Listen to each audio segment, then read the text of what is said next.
அஜித்தோட அடுத்த படம் அப்படிங்கும் போது நிறைய பேருக்கு எதிர்பார்ப்பு இருக்கும். அதில் வந்து இந்த படம் வந்து பயங்கரமாக இருக்கும்னு சொல்லி நினைக்கிறேன். ஆக்சுவலாக கௌதம் மேனனோட Ajith and official press meet கொடுத்துருக்காங்க.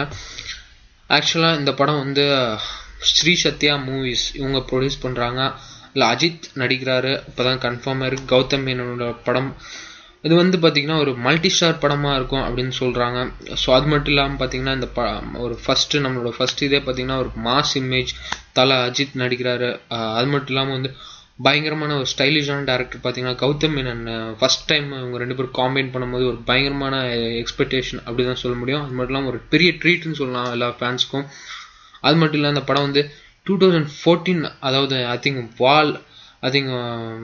வாலே அந்த படத்துக்கு வீரம் அந்த படத்துக்கு அப்புறம் ரிலீஸ் ஆகும் அப்படிதான் அந்த படத்துக்கு அப்புறம் ஷூட்டிங் ஆரம்பிக்குதுன்னு சொல்லியிருக்காங்க, அதாவது 2014. ஸோ அது மட்டும் இல்லாமல் வந்து அஜித்குமார் இது வரைக்கும் எந்த படத்துலையும் இல்லாத ஒரு நியூ லுக் கொடுப்பாரு அப்படின்னு சொல்லியிருக்காங்க. அது மட்டும் இல்லாமல் இந்த படம் வந்து மாஸ் ஸ்டைலிஷ் என்டர்டெயின்மெண்ட் அப்படின்னு சொல்லியிருக்காரு கௌதம் மேனன். அது மட்டும் இல்லாமல் வந்து இந்த படம் வந்து ஃபுல் ஸ்கிரிப்ட் பயங்கரமாக ரெடி பண்ணிட்டு இருக்கேன் அப்படின்னு சொல்லியிருக்காரு கௌதம் மேனன். தேங்க்ஸ் ஃபார் வாட்சிங். இதுதான் இப்போ வந்த நியூஸ்.